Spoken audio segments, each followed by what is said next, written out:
नमस्कार, मैं कविता, associate professor of economics, राजकीय महिला महाविद्यालय महेंद्रगढ़। आज के इस वीडियो लेक्चर में हम डिस्कस करेंगे डेवलपमेंट इकोनॉमिक्स के एक मेन टॉपिक सस्टेनेबल डेवलपमेंट यानी कि धारणीय विकास के बारे में। आइए चर्चा करते हैं विकास की उन धारणाओं के बारे में जिनका प्रयोग धारणीय विकास से पहले सभी अर्थव्यवस्थाओं में किया जाता रहा है। संसार की लगभग सभी अर्थव्यवस्थाएं अपनी आर्थिक प्रगति यानी कि इकोनॉमिक एडवांसमेंट के लिए प्रयत्नशील हैं और आर्थिक प्रगति सभी प्रकार की अर्थव्यवस्थाओं के लिए महत्वपूर्ण है, फिर चाहे वे अल्प विकसित हों या विकसित अर्थव्यवस्था। अब भारत जैसी अल्प विकसित अर्थव्यवस्थाओं के लिए आर्थिक प्रगति इसीलिए महत्वपूर्ण है क्योंकि इसके द्वारा वे अपनी विभिन्न प्रकार की समस्याओं जैसे गरीबी, बेरोजगारी, पिछड़ापन, निम्न जीवन स्तर इत्यादि को दूर कर सकते हैं। और आर्थिक प्रगति विकसित अर्थव्यवस्थाओं जैसे कि अमेरिका इत्यादि के लिए भी उतनी ही महत्वपूर्ण है क्योंकि इसके द्वारा वे अपने विकास के वर्तमान स्तर को दीर्घकाल तक के लिए बनाए रख सकते हैं। अर्थशास्त्र में बहुत लंबे समय तक विकास की दो धारणाओं का प्रयोग किया जाता रहा है। इनमें है फर्स्ट है इकोनॉमिक ग्रोथ यानी कि आर्थिक समृद्धि और दूसरी है इकोनॉमिक डेवलपमेंट। और आमतौर पर आर्थिक समृद्धि और आर्थिक विकास शब्दों का प्रयोग एक दूसरे के लिए किया जाता है, परंतु अर्थशास्त्र में इनके विभिन्न अर्थ हैं। आर्थिक समृद्धि से अभिप्राय किसी देश की प्रति व्यक्ति वास्तविक आय में होने वाली दीर्घकालीन वृद्धि है। इसमें तीन चीजों पर जोर दिया गया है। एक तो देश की प्रति व्यक्ति आय में वृद्धि होनी चाहिए, दूसरा मौद्रिक आय नहीं बल्कि वास्तविक आय में वृद्धि होनी चाहिए और तीसरा यह वृद्धि केवल अल्पकाल तक सीमित नहीं होनी चाहिए बल्कि दीर्घकाल के लिए होनी चाहिए। अब दूसरी जो है आर्थिक विकास, इसमें प्रति व्यक्ति वास्तविक आय में दीर्घकालीन वृद्धि के साथ साथ आर्थिक कल्याण में होने वाली वृद्धि को भी शामिल किया गया है। परंतु पिछले कुछ सालों से लगभग 20 वर्षों से अर्थशास्त्री विकास की एक नई धारणा का प्रयोग कर रहे हैं। एक नई धारणा का प्रयोग किया जा रहा है और जिसे कहा गया है सस्टेनेबल डेवलपमेंट यानी कि धारणीय विकास। आइए देखते हैं धारणीय विकास का मीनिंग क्या है। धारणीय विकास की धारणा का प्रतिपादन सबसे पहले 1987 में world commission on environment and development द्वारा प्रकाशित आवर कॉमन फ्यूचर नामक ब्रंडलैंड रिपोर्ट में किया गया था। इस रिपोर्ट के अनुसार क्या है सस्टेनेबल डेवलपमेंट?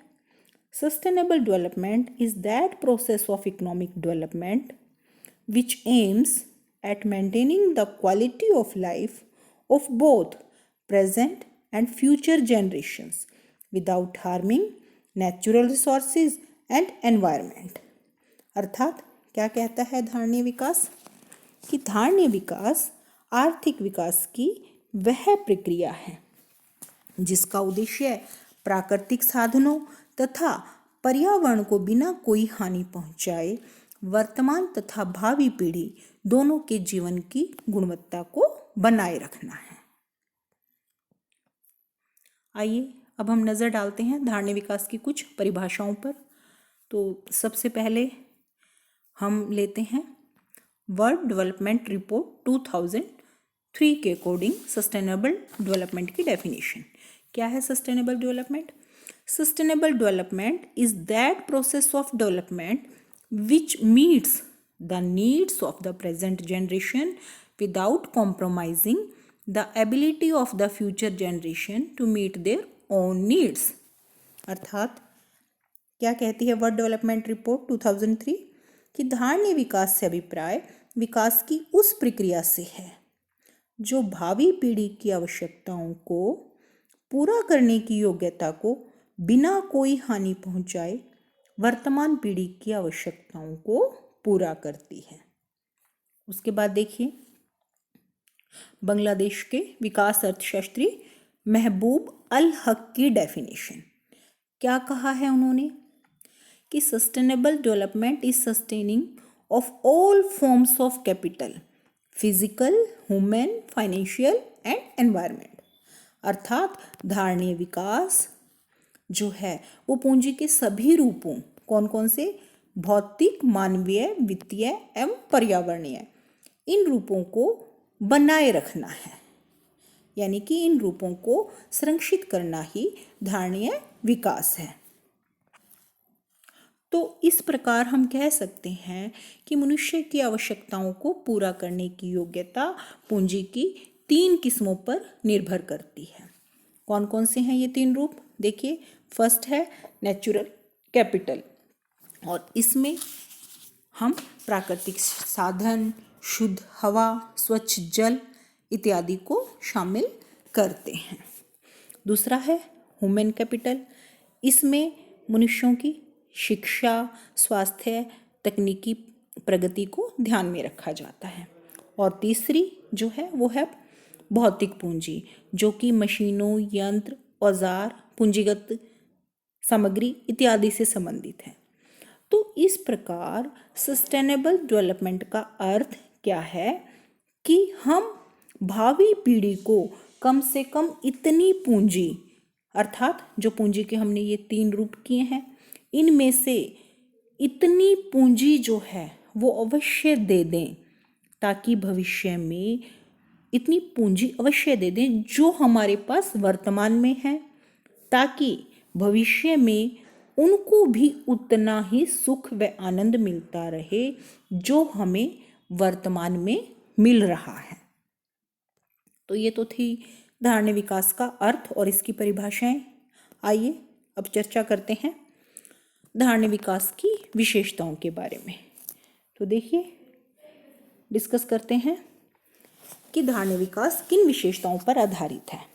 तो इनमें सबसे पहली है efficient use of natural resources, अर्थात धारणीय विकास जो है वो प्राकृतिक संसाधनों के कुशलतम प्रयोग पर आधारित है।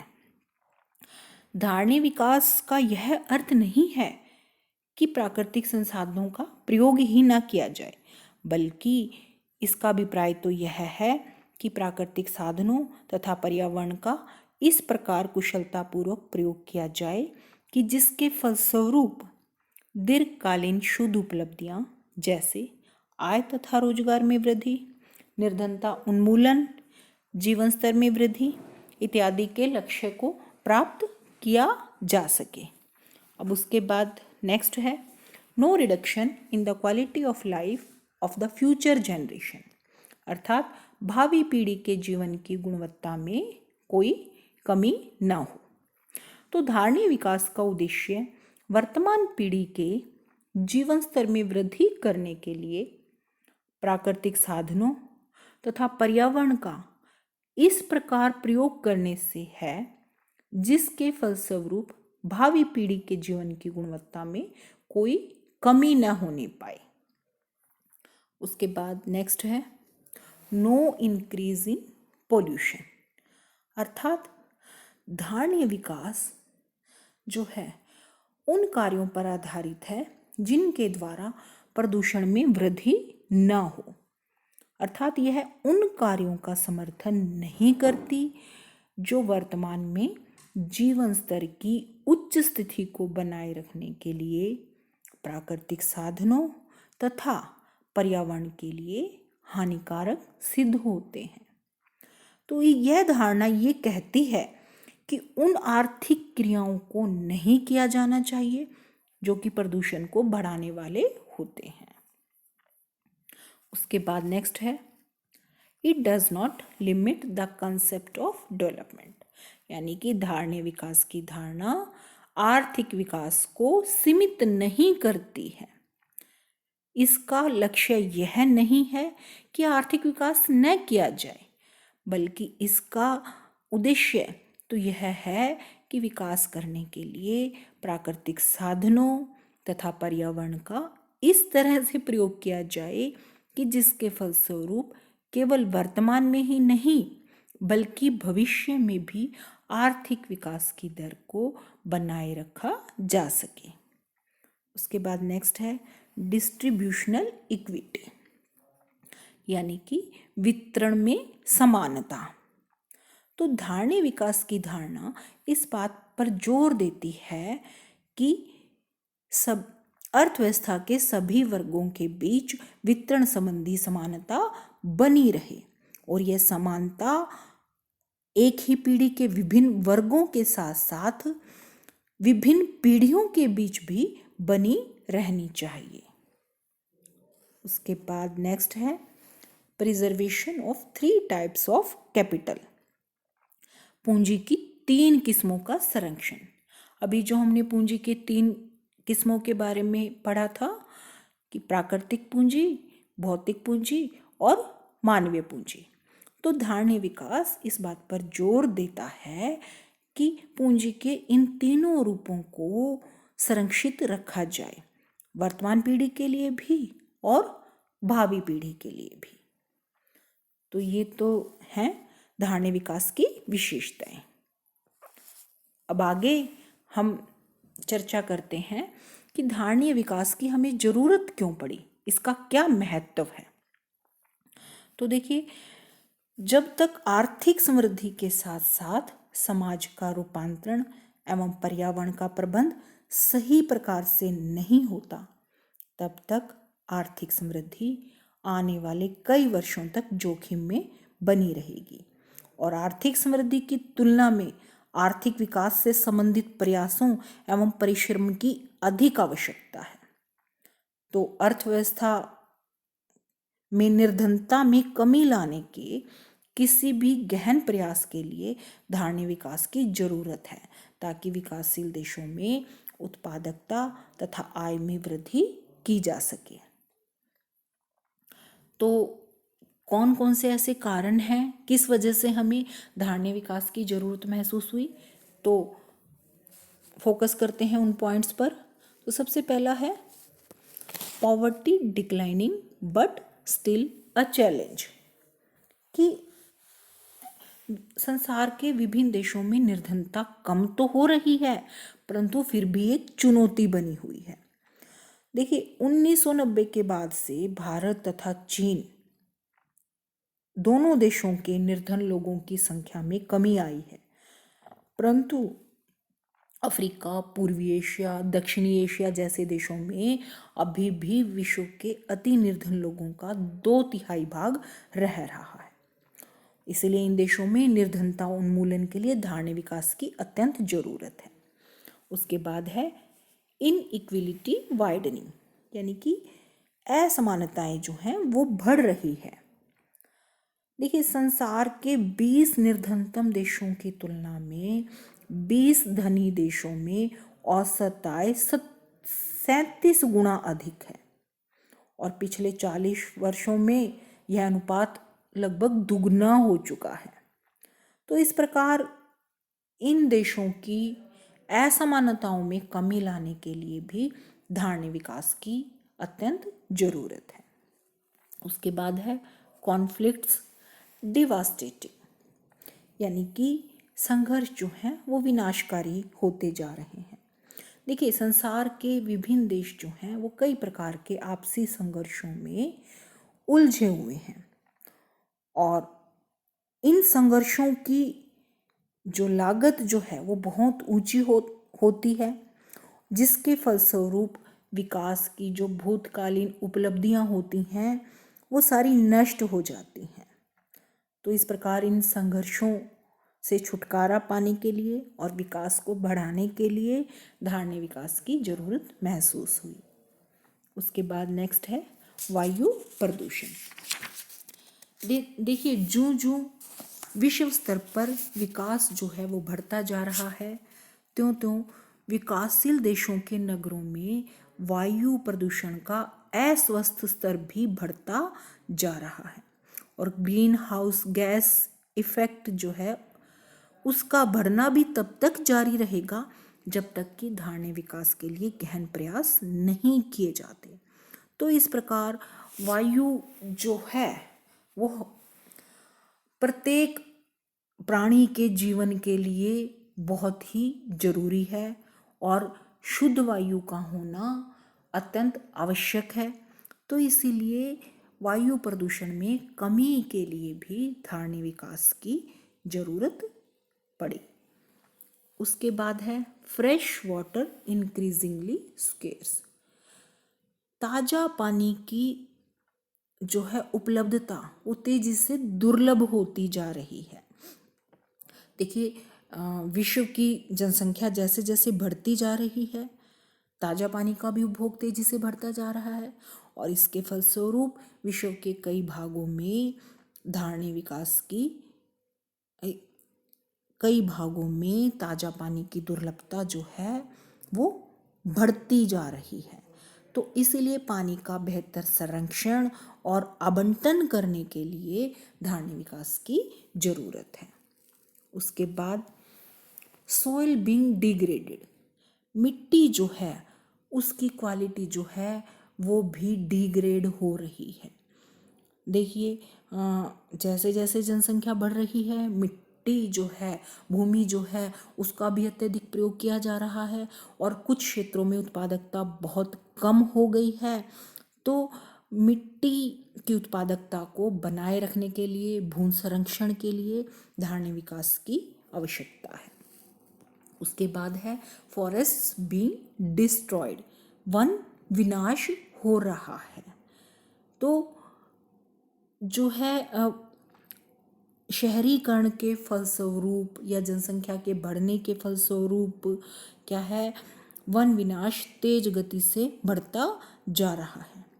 उष्णकटिबंधीय वनों का 1/5 भाग अब तक समाप्त हो चुका है और विकासशील देशों में वनों का बागानों के लिए, पशु फार्म में बड़े पैमाने पर प्रयोग करने पर तथा जीवन निर्वाह खेती के विस्तार होने के कारण वनों के जो है वनों का विनाश तेज गति से हो रहा है। तो वन विनाश रोकने के लिए भी धारणीय विकास जो है वो अत्यंत महत्वपूर्ण है। उसके बाद है बायोडाइवर्सिटी डिसअपीयरिंग, जैव विविधता जो है। अब जैव विविधता यानी कि विभिन्न प्रकार के प्राणियों और पौधों की जो श्रेणियां जो हैं वो क्या है, लुप्त होती जा रही हैं और विभिन्न ये जैव विविधता जो है वो हमारे जीवन के लिए अत्यंत जरूरी है, इसे बनाए रखना भी आवश्यक है। तो जैव विविधता को बनाए रखने के लिए धारणीय विकास की अत्यंत आवश्यकता महसूस की गई। उसके बाद है फिशरीज डिक्लाइनिंग, यानी कि मछली उद्योग जो है वो भी घटता जा रहा है।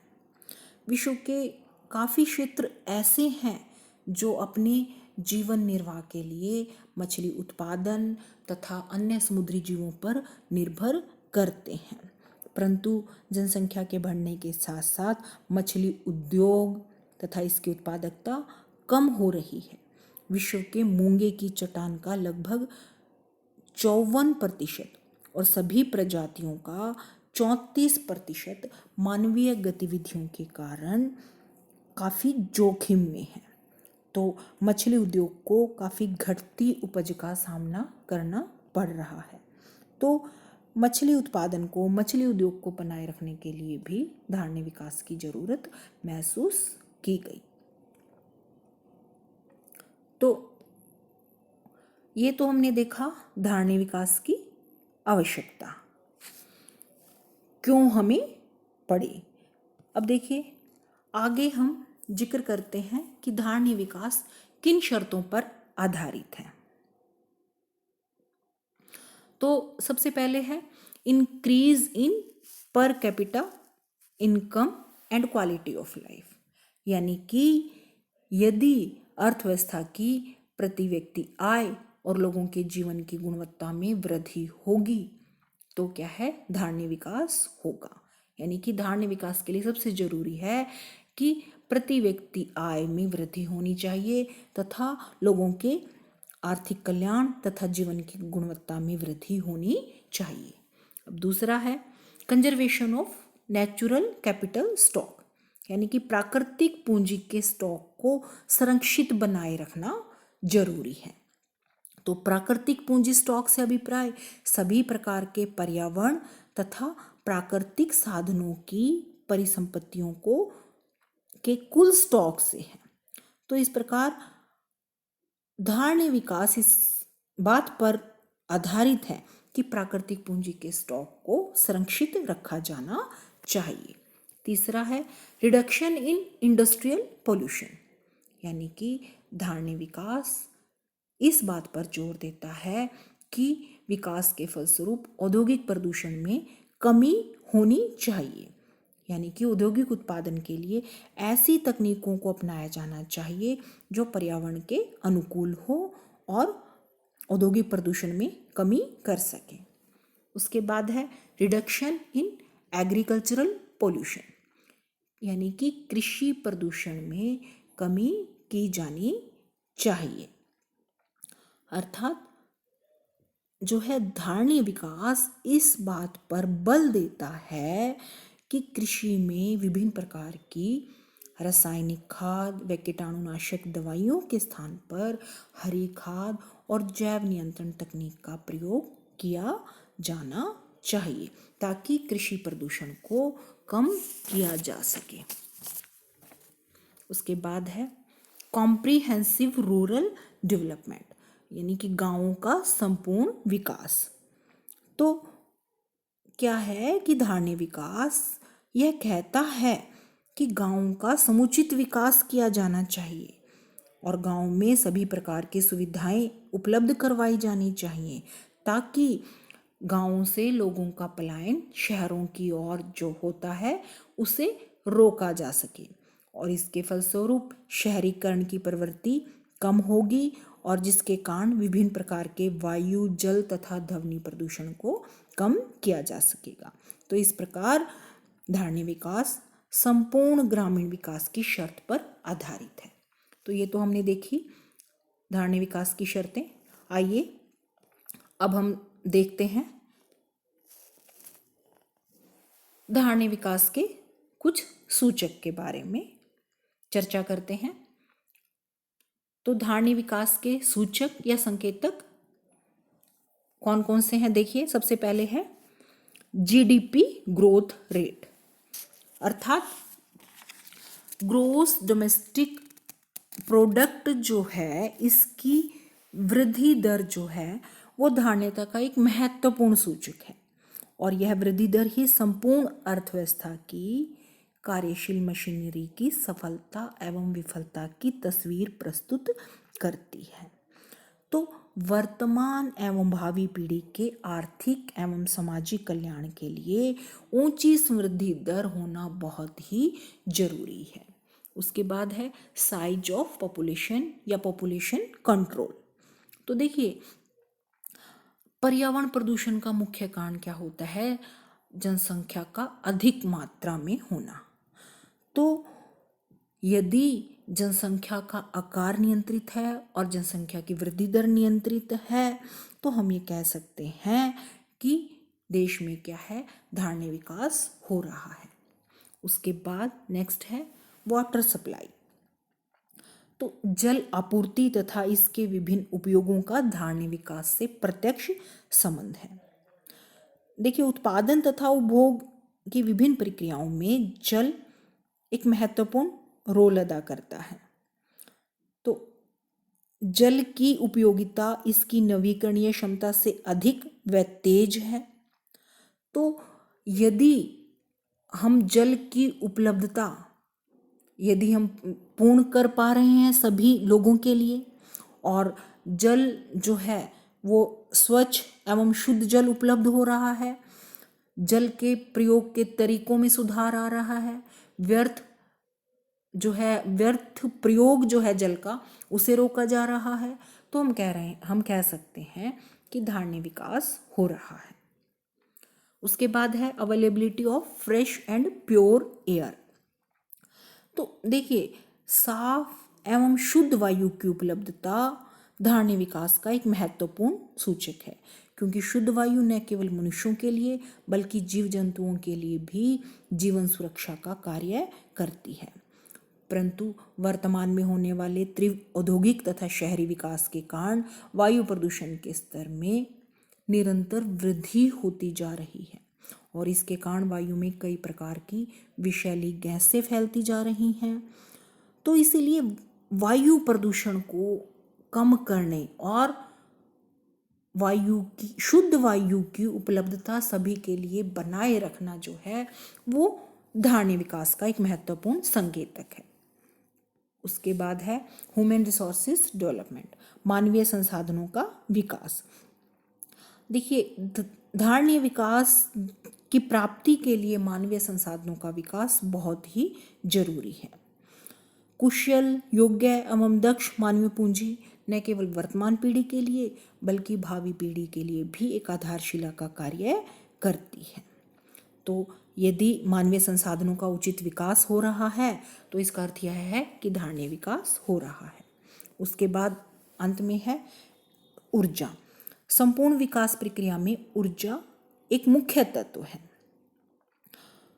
यदि ऊर्जा जो है उसके दो स्रोत होते हैं, समाप्त होने वाले स्रोत और नवीनीकरणीय स्रोत। अब यदि नवीनीकरण होने वाली ऊर्जा के अनुपात की दर जितनी अधिक होगी तो धारणीय विकास भी उतना ही अधिक होगा। परंतु नवीनीकरण स्रोतों का ऊर्जा प्रजनन में प्रयोग जहां तक संभव हो सके वर्तमान में सीमित रखा जाना चाहिए, ताकि भविष्य में विकास कार्यक्रमों में उसका प्रयोग आसानी से किया जा सके। तो ये थी धारणीय विकास के सूचक। अब देखिए, हम देखते हैं कि धारणीय विकास का माप किस प्रकार किया जा सकता है। तो यहाँ हमने माप के दो तरीके लिए हैं। पहला है ग्रीन नेट नेशनल इनकम के द्वारा धारणीय विकास का माप।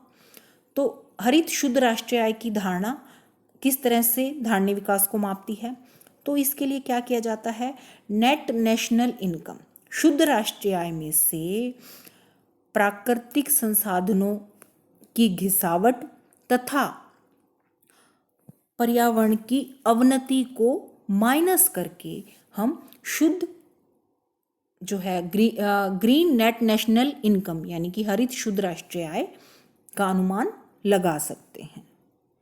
ठीक है। उसके बाद है दूसरा माप जेन्युइन सेविंग, विशुद्ध बचतें। अब विशुद्ध बचतें कैसे निकाली जाती हैं, इसके लिए रेट ऑफ सेविंग्स बचत की दर में से क्या किया जाता है, depreciation of man made capital, मानव निर्मित पूंजी का मूल्यह्रास यानी कि मानव निर्मित पूंजी की घिसावट तथा डेप्रिसिएशन ऑफ नेचुरल कैपिटल प्राकृतिक पूंजी की घिसावट, इन दोनों को बचत की दर में से माइनस कर दिया जाता है। तो अब यहाँ पर हमने दो प्रकार की पूंजी ली है, एक तो मानव निर्मित पूंजी और दूसरा प्राकृतिक पूंजी। अब प्राकृतिक पूंजी क्या होती है, ये जो ऊपर जो हमने देखा जो है प्राकृतिक साधनों की घिसावट और पर्यावरण की अवनति, इसको हम बोलते हैं प्राकृतिक पूंजी।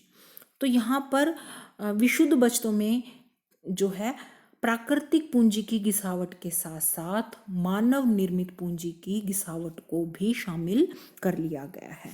तो विशुद्ध बचतें निकालने के लिए बचत की दर में से मानव निर्मित पूंजी तथा प्राकृतिक पूंजी की घिसावट को माइनस कर दिया जाता है और विशुद्ध बचतों का अनुमान लगाया जा सकता है। तो इस प्रकार विशुद्ध बचतें जितनी ज़्यादा होंगी धारणीय विकास उतना ही ज़्यादा होगा। तो ये तो हमने धारणीय विकास के बारे में सारा अध्ययन किया। आज के लिए इतना ही, फिर मिलेंगे अगले लेक्चर में। Thank you.